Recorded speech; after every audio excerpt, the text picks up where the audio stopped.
राष्ट्रपति रामनाथ कोविंद ने सभी राजनीतिक दलों से पक्षपातपूर्ण नजरिए से ऊपर उठने और राष्ट्रीयता की भावना के साथ काम करने का आह्वान किया है। मुख्यमंत्री ने कहा है कि फिल्म नीति बनने से छत्तीसगढ़ में स्थानीय फिल्म और पर्यटन को मिलेगा बढ़ावा।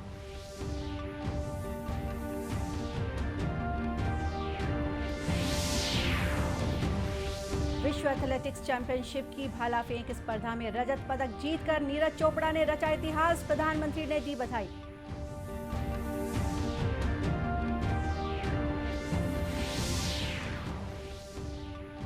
और प्रदेश के कुछ इलाकों में अभी भी नदी नाले उफान पर, अगले 24 घंटों के दौरान कुछ स्थानों पर भारी बारिश और बिजली गिरने की चेतावनी।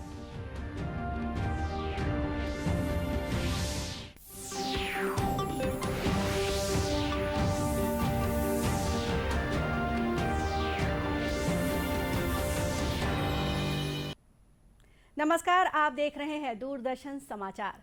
मैं हूं गोपा सान्याल और अब समाचार विस्तार से।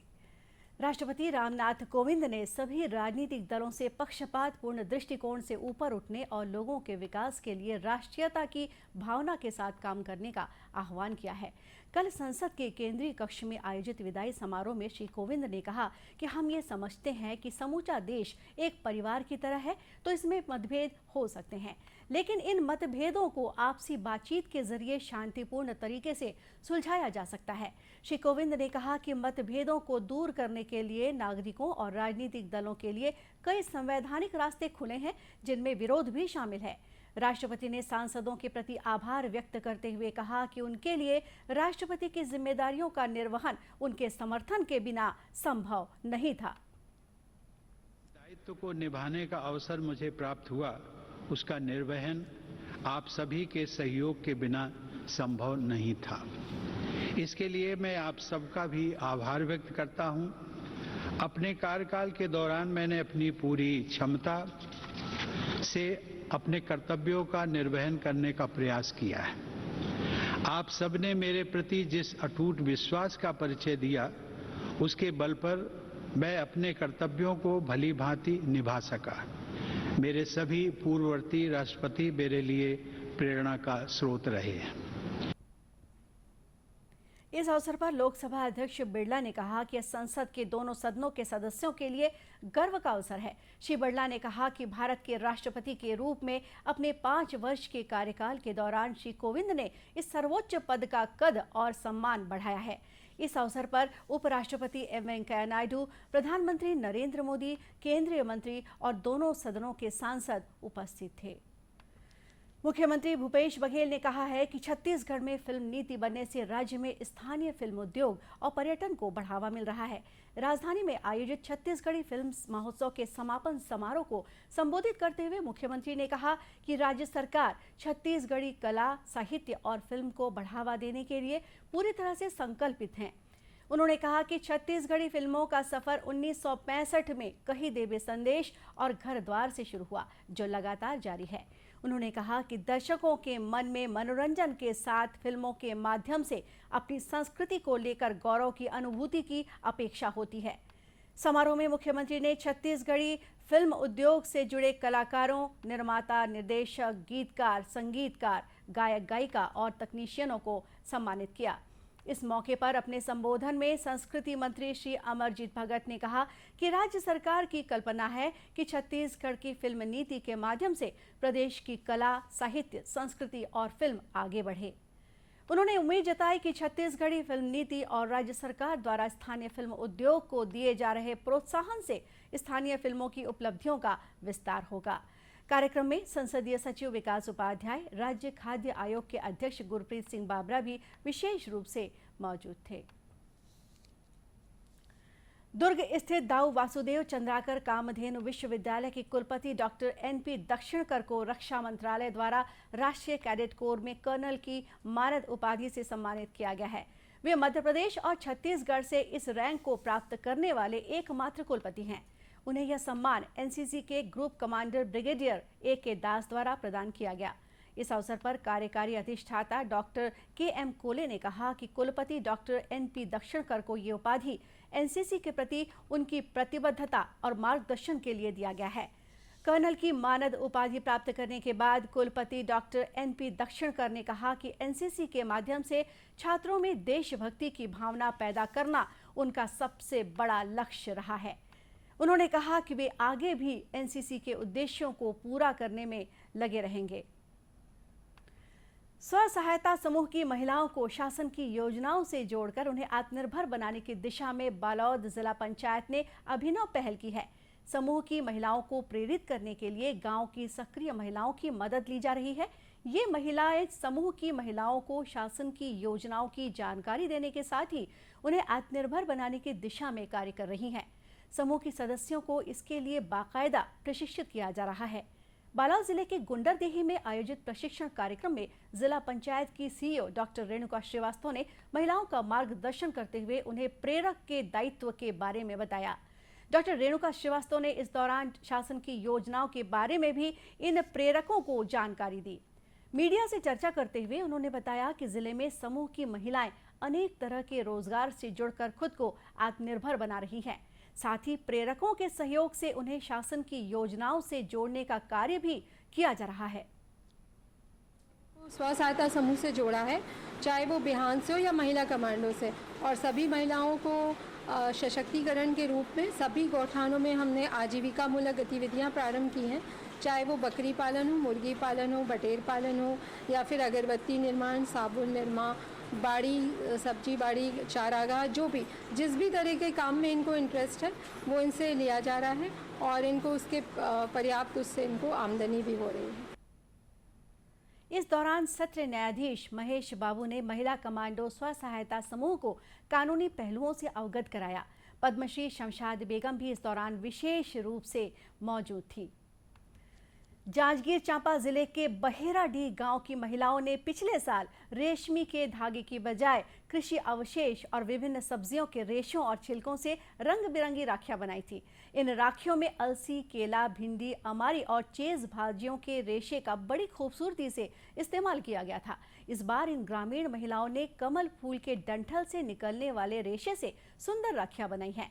राष्ट्रीय ग्रामीण आजीविका मिशन बिहान के तहत गठित नारी शक्ति महिला ग्राम संगठन की अध्यक्ष साधना यादव और अन्य सदस्यों ने बताया कि इस बार महिलाओं ने कुछ नया प्रयोग करने का विचार किया था, इसलिए कमल फूल के डंठल से राखी बनाने का प्रयोग किया जा रहा है।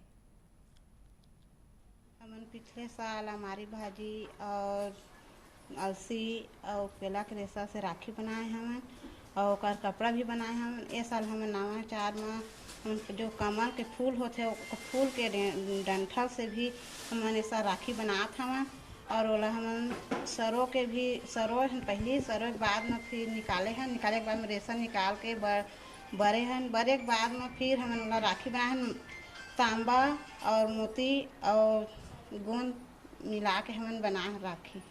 हमारा जो महिला स्व सहायता समूह है ना, एमन समूह के माध्यम से एक नया चार हर साल नवा तो काम करते हैं, जैसे कि अमारी के रेशा, छेज भाजी के रेशा, अलसी के रेशा, केला के रेशा से कपड़ा भी बनाते हैं, संग में राखी भी बनाए हैं और बहुत अच्छा से ओकर मार्केटिंग भी हुई से, बहुत अच्छा से मतलब बिक्री भी हुई से ओकर, है ना। इस साल कमल फूल के मतलब ओकर रेशा निकाल के बनाए के कोशिश करीन हवा, ओहू भी अच्छा रिजल्ट मिली हवा हमन। इस संबंध में बलौदा जनपद की उपाध्यक्ष नम्रता नामदेव ने बताया कि गांव की महिलाओं ने सब्जी के रेशों के बाद कमल फूल की डंठल से राखी बनाकर अपनी सृजन क्षमता का नया परिचय दिया है। स्थानीय पंचायत द्वारा इन महिलाओं को हर तरह से प्रोत्साहित किया जा रहा है।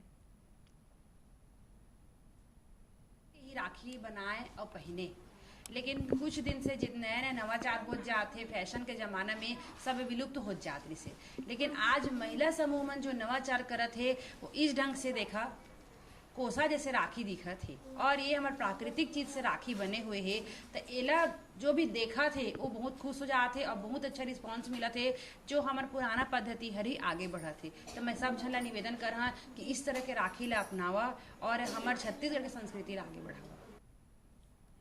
इन महिलाओं की राखियों को पर्याप्त मात्रा में बिक्री के लिए बिहान बाजार उपलब्ध कराया गया है। गांव की महिलाएं इस बाजार में अपनी राखियों के जरिए नए ग्राहक हासिल कर रही हैं। जिला प्रशासन के अधिकारियों ने उम्मीद जताई है कि इन महिलाओं के कौशल का लाभ उठाने के लिए अन्य जिलों की महिलाएं भी निश्चित रूप से प्रेरित होंगी।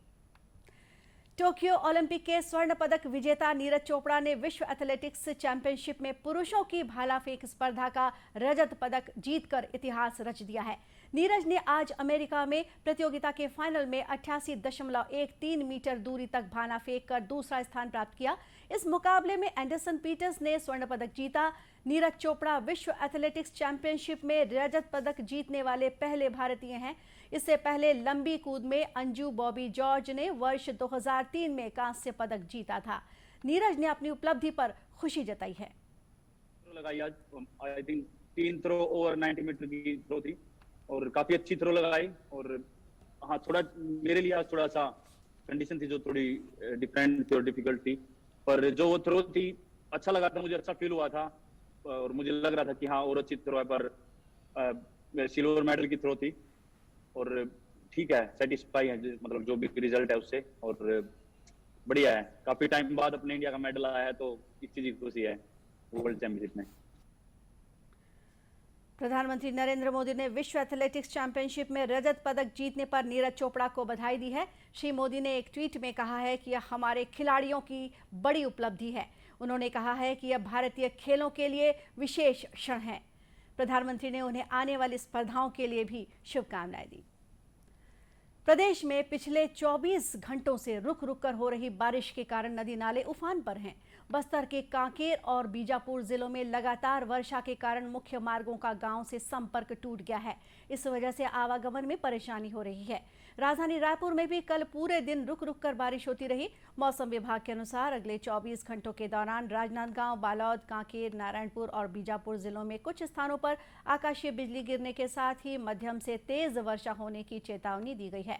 वहीं प्रदेश के अन्य जिलों में हल्की से मध्यम वर्षा हो सकती है। इस बीच दुर्ग जिले में पिछले 2-3 दिनों से हो रही वर्षा को देखते हुए निचली बस्तियों में रहने वाले लोगों को सुरक्षित स्थानों तक पहुंचाया गया है। कलेक्टर और पुलिस अधीक्षक ने वर्षा से प्रभावित क्षेत्रों का दौरा किया। इन अधिकारियों ने जल भराव वाले क्षेत्रों में वाटर पंप के जरिए जल निकासी के निर्देश दिए हैं। वहीं उफान वाले नदी नालों के आसपास एहतियाती के तौर पर जिला राहत दल के गोताखोरों को तैनात किया गया है। दर्शकों, आज़ादी के लिए भारत का शानदार संघर्ष आधुनिक विश्व के महानतम संघर्षों में से एक है। दूरदर्शन समाचार इतिहास की धारा बदलने वालों की झलक रोजाना आपके लिए लेकर आ रहा है। आज हम प्रसिद्ध बांसुरी वादक और राष्ट्रवादी पन्नालाल घोष को याद कर रहे हैं।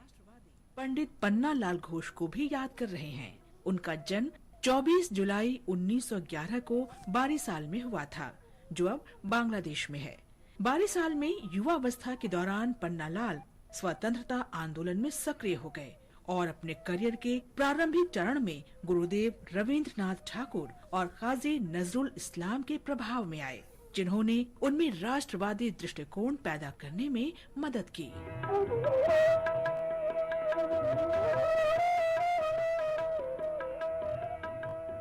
1928 में घोष व्यायामशाला में शामिल हो गए और अंग्रेजों के खिलाफ लड़ने के लिए मार्शल आर्ट्स, मुक्केबाजी और लाठी चलानी सीखी। जैसे जैसे वो स्वतंत्रता आंदोलन में अधिक सक्रिय होते गए, ब्रिटिश अधिकारियों ने उन पर कड़ी नजर रखनी शुरू कर दी।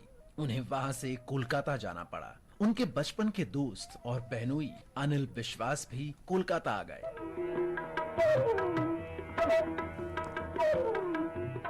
कोलकाता में पन्नालाल ने अपने संगीत कौशल का उपयोग किया और संगीत रचना में सहायता की। 1940 में वो अपने संगीत करियर को और आगे बढ़ाने के लिए बॉम्बे चले गए और बॉम्बे टॉकीज फिल्म स्टूडियो में शामिल हो गए। उन्होंने कई लोकप्रिय फिल्मों में संगीत दिया। अलाउद्दीन खान के शिष्य पन्नालाल को हिंदुस्तानी शास्त्रीय संगीत में बांसुरी को लोकप्रिय बनाने का श्रेय दिया जाता है।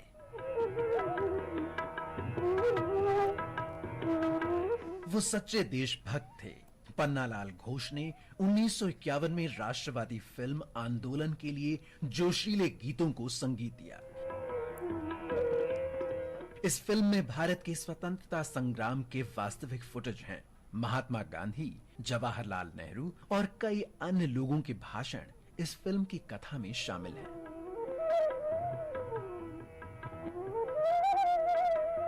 घोष का संगीत तकनीक और विशेषज्ञता के अनूठे संगम का उदाहरण है, जो बीनकार परंपरा की विशेषताएं हैं। पन्नालाल घोष 1956 से 1960 में निधन तक आकाशवाणी के ऑर्केस्ट्रा के संचालक रहे। 1960 में मात्र 48 वर्ष की उम्र में उनका निधन हो गया। इन वर्षों में उन्होंने कलिंग विजय और ऋतुराज जैसी कई रचनाओं का सृजन किया। महान राष्ट्रवादी और संगीतकार पन्नालाल घोष को हमारा नमन।